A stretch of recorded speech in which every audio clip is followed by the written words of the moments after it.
नमस्कार विद्यार्थी मित्रांनो, मी शिवशंकर ठोसर पुन्हा एकदा आपलं मॅथ्स टॉपर या आपल्या युट्यूब चॅनलमध्ये एकदा आपलं स्वागत करीत आहे. सुरू असलेलं आपलं जे चॅप्टर आहे लॉजिक, त्या लॉजिक चॅप्टर मधला आजचा आपला जो कन्सेप्ट आहे लॉजिकल ऑपरेशन आपल्याला शिकायचे आहे. कंजंक्शन आणि डिस्जंक्शन हे ऑपरेशन आता आपण घेणार आहे. याच्या आधी जो आपला पार्ट झालेला आहे तो एक कंपाऊंड स्टेटमेंट लॉजिकल कनेक्टिव्ह हा पार्ट आपला मित्र झालेला होता. कंपाऊंड स्टेटमेंटची डेफिनेशन आपण पाहिली होती.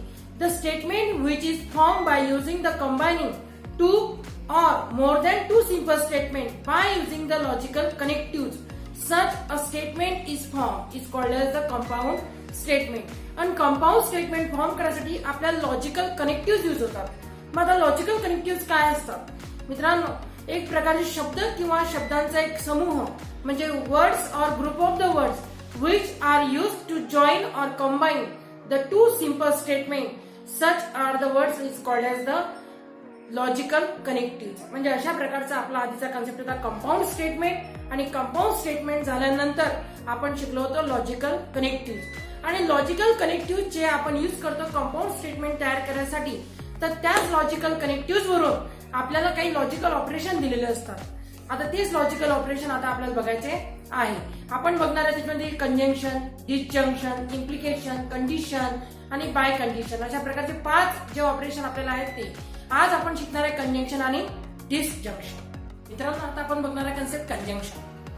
कंजंक्शन आणि डिस्जंक्शन असे एक प्रकारचे 2 फॉर्म आपल्याला दिलेले असतात. आता याच्यामध्ये सर्वात पहिले कंजंक्शनचे डेफिनेशन आपण पाहणार. अ कंपाऊंड स्टेटमेंट म्हणजे कंजंक्शन म्हणजे एक प्रकारचे compound statement obtain by combining the two given simple statements by using the logical connective. म्हणजे या ठिकाणी एक लॉजिकल कनेक्टिव्ह आपण युज केला. तो लॉजिकल कनेक्टिव्ह असते अँड. लॉजिकल कनेक्टिव्ह काय असते and is called the conjunction of the given simple statements. म्हणजे ज्या कंपाऊंड स्टेटमेंटला आपण फॉर्म करत असताना आपल्या लॉजिकल कनेक्टिव्ह आपण अँड युज करतो. म्हणजे जे कंपाऊंड स्टेटमेंट तयार करत असताना लॉजिकल कनेक्टिव्ह आपण अँड युज केला त्या कंपाऊंड स्टेटमेंटला आपण म्हणायचं कंजंक्शन. काय म्हणायचं? Conjunction. A compound statement obtain by combining the two given simple statements by using the logical connective and. म्हणजे अँड नावाचा एक लॉजिकल कनेक्टिव्ह आहे तो यूज झाला, म्हणजे त्याला आपण करायचं is called the conjunction of the two given simple statements. मग लेट आपण कन्सिडर केलं P and Q are the two simple statements. मग आता पी आणि क्यू जर का समजा 2 सिंपल स्टेटमेंट असतील तर त्याचं डिनोशन जर कधी आपण कधी पाहिलं then their conjunction is तर आपण असं लिहायचं verbally P and Q. Verbally त्याचं डिनोशन आपण कसं केलं P and Q म्हणजे वर्बली त्याचं डिनोशन झालं. आणि सिम्बॉलिकली जर कधी घेतला आपण तर सिम्बॉलिकली घेतल्यानंतर सिम्बॉलच्या फॉर्म मध्ये जर कधी घेतला तर आपण त्याला लिहू शकतो P कंजंक्शन Q. तर कंजंक्शनचं सिम्बॉल असं त्याला कसं वाचायचं P कंजंक्शन Q. म्हणजे अशा पद्धतीने आपल्याला कंजंक्शनचे 2 गिवन सिंपल स्टेटमेंट्स आणि त्याच्यामधलं कंजंक्शन आपण घेऊ शकतो. म्हणजे सिंपल P आणि Q 2 जर का समजा स्टेटमेंट असतील तर त्याचं कंजंक्शन P अँड Q आणि P कंजंक्शन Q आपण त्याला असं लिहिलं तरी चालेल. मग आपण एक एक्झाम्पल घेतलं. फॉर एक्झाम्पल आपण त्याच्यामध्ये सिंपल स्टेटमेंट घेतलं P ग्रास इज ग्रीन.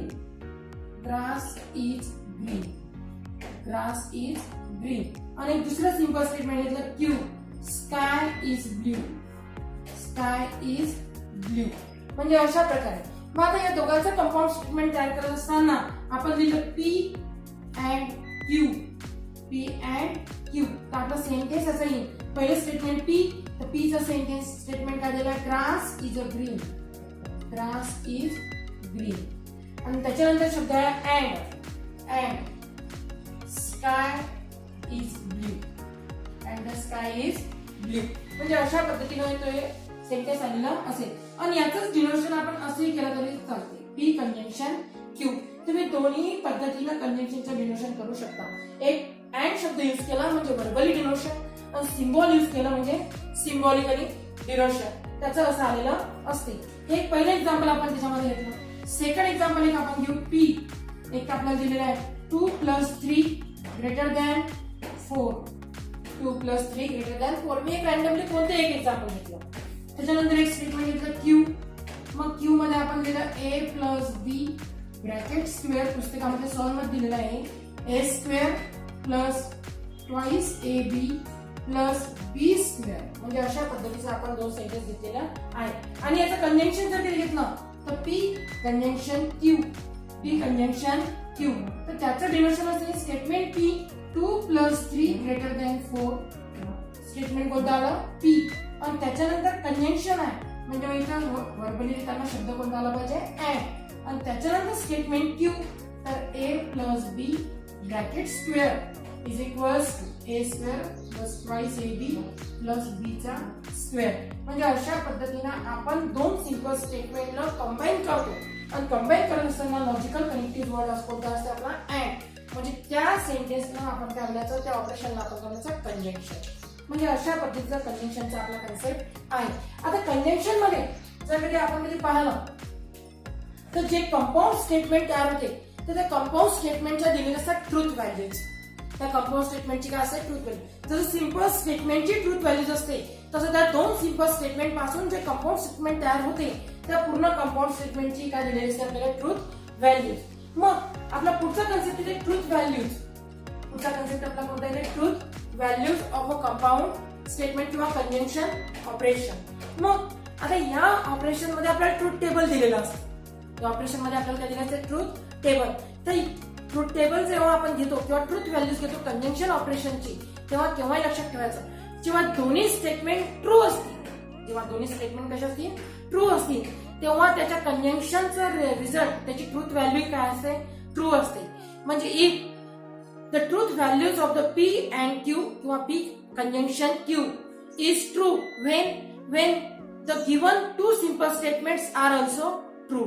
म्हणजे जेव्हा दिलेले दोन्ही सिंपल स्टेटमेंट जेव्हा ट्रू असतील तेव्हाच त्याच्या कंजंक्शनची व्हॅल्यू काय असते ट्रू. अदरवाईज कधी कोणतेही ऑपरेशन कोणतेही कॉम्बिनेशन आलं तरी त्याचा आन्सर काय असते फॉल्स. असं आपल्या ट्रूथ टेबल मध्ये दिलेलं असते. मग आता ट्रूथ टेबल जर कधी घेतला आपण तर ट्रूथ टेबल मध्ये आपल्याला सिंपल स्टेटमेंट घ्यायचं P. सिंपल स्टेटमेंट आपण कोणतं घेतलं P. नंतर कोणतं घ्यायचं Q. आणि नंतर त्याचं एक ऑपरेशन आपण घेतलं P कंजंक्शन Q. आता सिंपल स्टेटमेंट असतात दोन P आणि Q. तर सिंपल स्टेटमेंट दोन असताना आपल्याला त्याचं कॉम्बिनेशन ट्रूथ व्हॅल्यूचं कॉम्बिनेशन येतील 4. मग एक तर दोन्ही स्टेटमेंट एका वेळेस ET किंवा पहिलं ट्रू दुसरं फॉल्स किंवा पहिलं फॉल्स दुसरं ट्रू किंवा दोन्हीच्या दोन्ही स्टेटमेंट कशा असतात फॉल्स असतात. कशा असतात फॉल्स. तर जेव्हा आपण आता P कंजंक्शन Q घेणार जेव्हा आपण काय घेणार P कंजंक्शन Q तर P कंजंक्शन Q असताना जेव्हा दोन्ही स्टेटमेंटची ट्रूथ व्हॅल्यू ट्रू असते then their conjunction is also true. Then their conjunction is also true. म्हणजे if the truth values of the given statement is true then their conjunction is also true. आणि त्याच्यानंतर त्या दोन statement पैकी एखाद्या स्टेटमेंटची truth value जर कधी समजा फॉल्स असेल काय असेल फॉल्स मग एक तर दुसऱ्या स्टेटमेंटची फॉल्स असो किंवा पहिल्या स्टेटमेंटची फॉल्स असो किंवा दोन्ही याची फॉल्स असो तेव्हा त्याच्या कंजंक्शनचा आन्सर स्ट्रिक्टली असं असते फॉल्स असते. कसं असते फॉल्स. मग कंजंक्शन रिझल्ट साठी जो आपला युनिक रिझल्ट आहे तो युनिक रिझल्ट कोणता असते पहिला. मग कंजंक्शन साठी केव्हा लक्षात ठेवायचं if the truth values of the given two statements are true. If the truth values of the given two statements are true then their conjunction is also true. Otherwise it may be false.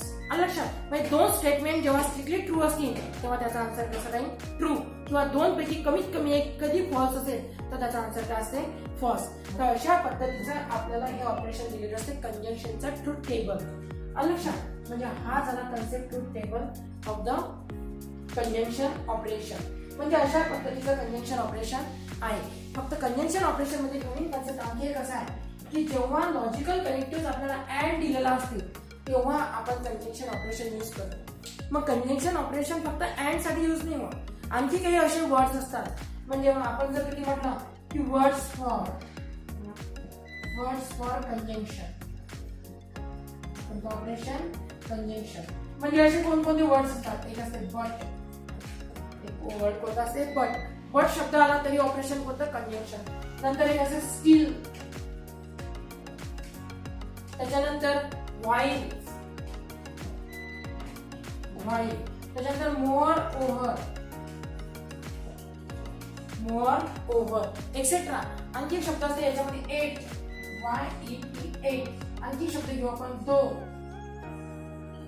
म्हणजे अशा प्रकारचे काही जे शब्द आहे logical connective म्हणून याचा use केला जाते. आणि ज्या कंपाऊंड स्टेटमेंट मध्ये अँड शब्द नसते पण हे बाकीचे शब्द जर कधी समजा असतील तर ऑपरेशन कोणतं असते? कंजंक्शन. एक विषय असते की जेव्हा कंजंक्शन आपलं ऑपरेशन यूज होते तेव्हा कंपल्सरी नावाचे कंडिशन यूज होते. कंपल्सरी किंवा लक्षात ठेवायचं की ट्रूथ टेबल जो आपल्याला दिलेला असते जेव्हा कंपल्सरी दोन्ही स्टेटमेंटच्या ट्रूथ व्हॅल्यूज ट्रू असतात तरच त्याचा कंजंक्शनचा रिझल्ट काय असते? ट्रू असते. पण दोन्हीपैकी जेव्हा कमीत कमी एक जरी स्टेटमेंट फॉल्स असेल, कमीत कमी एक जरी स्टेटमेंट कसं असेल? फॉल्स, तेव्हा त्याचा आन्सर काय असते? फॉल्स असते. तर युनिक रिझल्ट मित्रांनो तुम्ही हा याच्यावर लक्षात ठेवायचा. म्हणजे अशा प्रकारचा आपला कन्सेप्ट कोणता होता? कंजंक्शन. ठीक आहे. आता याच्यानंतरचा कन्सेप्ट आपण घेणार आहे डिसजंक्शन. कंजंक्शन हा कन्सेप्ट झाल्यानंतर आता आपला नेक्स्ट टॉपिक आहे डिसजंक्शन. डिसजंक्शनची डेफिनेशन काय आहे? अ compound statement is obtained by combining the two given simple statements by using the logical connectives or कोणता असते? or is called disjunction of the given simple statements. म्हणजे ज्या कंपाऊंड स्टेटमेंट मध्ये दोन simple statement आपण combine करतो, join करतो आणि तो जॉईन करण्यासाठी लॉजिकल कनेक्टिव्ह कोणते होते मित्रांनो? or होते. or. तर त्या कंपाऊंड स्टेटमेंटच्या ऑपरेशनला आपण म्हणायचं डिसजंक्शन. काय म्हणायचं आपण त्याला? डिसजंक्शन. मग P and Q are the two simple statements. मग त्याचं डिनोशन कसं आहे? त्याचं डिनोशन जर कधी आपण कधी पाहिलं तर त्याला आपण असं लिहू शकतो P or Q. त्याला आपण लिहू शकतो P or Q. किंवा सिम्बॉलिकली जर कधी पाहिलं त्याला तर सिम्बॉलिकल फॉर्म आपला असा येईल त्याला symbol form P or Q. कंजंक्शनचं डिनोशनचं साइन आणि डिसजंक्शनचं डिनोशनचं साइन हे एक दुसऱ्याला अपोजिट आहे. एक दुसऱ्याला कसं आहे? अपोजिट. या साइनला आपण म्हणायचं P disjunction P disjunction Q. तर डिसजंक्शनचं साइन हे व्ही शेप आहे. कसं आहे ते? V shape. मग आता याच्यामध्ये आपण एक फॉर एक्झाम्पल घेतलं. एक एक्झाम्पल मी घेतो P statement 2 is an even prime number. 2 हा एक कसा आहे? Even prime number. आणि रॅन्डमली दुसरा सेंटेन्स मी घेतो त्याच्यामध्ये समजा आपण एखादं कोणतंही घ्यायचं. मुंबई इज इन महाराष्ट्र किंवा Mumbai is in India. Mumbai is in India. दोन सेंटेन्स की ज्याचा परस्परामध्ये काही रिलेशन संबंध नाही तशी आपण घेतली तरी चालतात. मग याचं डिसजंक्शन कसं? एक P और Q किंवा P डिसजंक्शन Q. मग या दोन्ही याचं लिहित असताना आपण कसं लिहायचं? 2 is an even prime number. Even prime number. कोणता नंबर आहे तो? Even prime number. आणि नंतर मग लॉजिकल कनेक्टिव्ह और म्हणजे डिसजंक्शन आपण घ्यायचं और आणि नंतर स्टेटमेंट कोणतं येईल? Q. Mumbai is in India. Mumbai is in India. म्हणजे अशा प्रकारचं हे जे सेंटेन्स तयार झालं हे सेंटेन्स कोणतं होतं? Compound statement. आणि या कंपाऊंड स्टेटमेंटला कोणत्या लॉजिकल कनेक्टिव्हने आपण जॉईन केला? ऑर. असंच आपण आणखी दुसरं एक्झाम्पल घेऊ. हे पहिले एक्झाम्पल घेतलं. दुसरं एक्झाम्पल आपण घ्यायचं. रॅन्डमली तुम्ही कोणत्याही प्रकारचं एक्झाम्पल घेतलं तरी चालतं. एक स्टेटमेंट घेतलं मी ना P. तर स्टेटमेंट P मी असं लिहितो 2 + 3 <7. एक दुसरं स्टेटमेंट मी घेतो Q. 6 is a prime number. 6 is a prime number. Me randomly घेतलं, कोणतं पण तुम्ही घेतलं तरी चालतं. मग आता याचं डिसजंक्शन आपण घ्यायचं P डिसजंक्शन Q. तर तुम्ही लिहिताना लिहायचं स्टेटमेंट पहिले P लिहून घ्यायचं 2 + 3 <7. नंतर डिसजंक्शन, तर डिसजंक्शनचं वर्ड असते or. आणि नंतर स्टेटमेंट Q. तर स्टेटमेंट Q आहे 6 is a prime number. 6 is a prime number. आता स्टेटमेंट ट्रू आहे किंवा फॉल्स आहे तो आपला नंतरचा विषय आहे. पण आता आपला मेन टॉपिक कोणता आहे? डिसजंक्शन. म्हणजे फक्त दोन सिंपल स्टेटमेंट तुम्ही जॉईन करायचे, त्याच्यापासून तुम्ही कंपाऊंड स्टेटमेंट तयार करायचं आणि लॉजिकल कनेक्टिव्ह कोणता घ्यायचा? ऑर घ्यायचा. कोणता घ्यायचा? ऑर. मग इथपर्यंतचा आपला हा कन्सेप्ट होता डिसजंक्शनचा. याच्यानंतरचा पार्ट असते ट्रूथ टेबल. याच्यानंतरचा पार्ट कोणता असते? Truth table for the disjunction. मग ट्रूथ टेबल मध्ये परत परत आपल्याला दोन स्टेटमेंट द्यायचं पी, नंतर आपण स्टेटमेंट द्यायचं क्यू आणि नंतर P disjunction Q, P disjunction Q. आता दोन सिंपल स्टेटमेंट आपल्याला दिलेलं आहे पी. एका स्टेटमेंटच्या दोन पॉसिबल ट्रूथ व्हॅल्यू एक तर ट्रू किंवा काय असते फॉल्स. मग दोन स्टेटमेंट आले तर त्याचं कॉम्बिनेशन होईल चार व्हॅल्यूजचं, म्हणजे चार कॉम्बिनेशन आहे ट्रूथ व्हॅल्यूचे. मग ते कसं एक तर ट्रू, दोन्ही ट्रू, पहिला ट्रू दुसरा फॉल्स, किंवा पहिला फॉल्स दुसरा ट्रू, किंवा दोन्हीच्या दोन्ही स्टेटमेंट कशी असेल ट्रूथ व्हॅल्यू त्याची फॉल्स असेल. मग आता डिसजंक्शन मध्ये गोष्ट लक्षात ठेवायची की दोन स्टेटमेंटच्या डिसजंक्शनची ट्रूथ व्हॅल्यूज फॉल्स असते. काय असते? फॉल्स असते. केव्हा?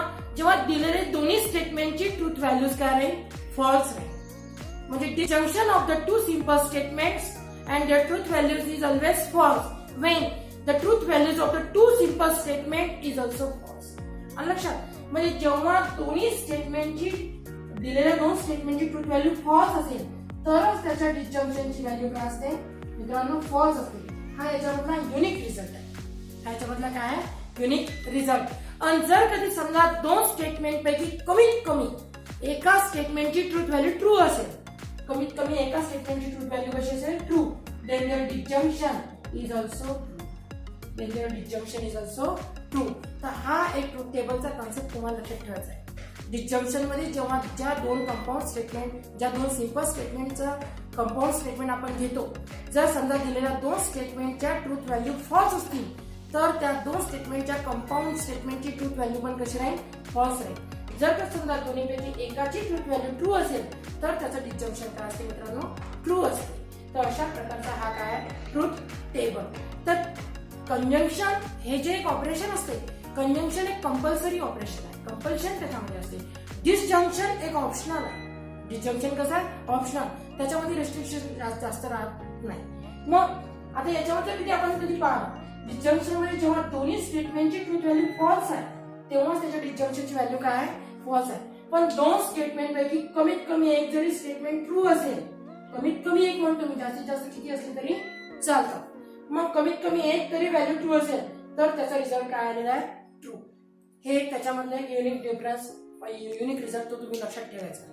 आणि लक्षात मग अशा प्रकारचा आपला ऑपरेशनचा काय होतं? डिसजंक्शनचा आपण ट्रूथ टेबल घेतलेला आहे. मग जर का समजा डिसजंक्शन ऑपरेशन लॉजिकल करेक्टिव्ह जेव्हा ऑर असते तेव्हा तुम्ही डिसजंक्शन यूज करायचं. मग तसंच आणखी एक शब्द असते आयदर ऑर, आयदर ऑर किंवा फक्त ऑर. तर अशा प्रकारचे समजा जर लॉजिकल करेक्टिव्ह आले तरी मेन ऑपरेशन कोणतं असते? डिसजंक्शन. तर अशा प्रकारचा आपला एक कन्सेप्ट कोणता आहे? डिसजंक्शन. डेफिनेशन, त्याच्यामधले एक्झाम्पल आपण पाहिले, एक्झाम्पलच्या नंतर आपण ट्रूथ टेबल पाहिला, ट्रूथ टेबलची जे कंडिशन असते ते आपण पाहिली आणि त्याचे काय पाहिले आपण? वर्ड्स. तर अशा पद्धतीचा आपला आजचा कन्सेप्ट होता कंजंक्शन आणि डिसजंक्शन. याच्यासोबतच आणखी मी एक समोरचा एक व्हिडिओ असा टाकेल मित्रांनो तुमच्यासाठी की आपण एका पेजवरती त्याचा डिफरन्स असा घेणार आहे. म्हणजे त्या व्हिडिओमध्ये तुम्हाला फक्त काय होईल की डिफरन्स बिटवीन द कंजंक्शन आणि डिसजंक्शन परीक्षेमध्ये कधी कोणत्याही वर्षी अशा प्रकारचा क्वेश्चन तुम्हाला येणार नाही की डिफरन्शिएट करा किंवा डिफरन्स एक्सप्लेन करा कंजंक्शन डिसजंक्शन. पण तो कन्सेप्ट आपण यासाठी घेणार आहे की त्याच्यामुळे तुमची प्रॅक्टिस चांगली होईल. आणि लक्षात म्हणजे दोघांमधला डिफरन्स तुमच्या लक्षामध्ये येऊन जाईल. तर अशा पद्धतीचा आपला आजचा व्हिडिओ होता कंजंक्शन आणि डिसजंक्शन याच्यावरती. व्हिडिओ मधला कोणता पार्ट तुम्हाला चांगला वाटला ते तुम्ही कमेंट करा. जो पार्ट तुम्हाला आवडला नसेल तोही तुम्ही कमेंट करा, म्हणजे मग मला त्याच्यामध्ये काही ना काही सुधारणा करता येतील. आणि कंजंक्शन आणि डिसजंक्शन हा पार्ट एकदम इझी पार्ट आहे. ते ऑपरेशन इथून पासून स्टार्ट होतात. हा पार्ट तुम्हाला समजला म्हणजे समोरचे ऑपरेशन तुम्हाला समजायला आणखी सोपे जाते. धन्यवाद.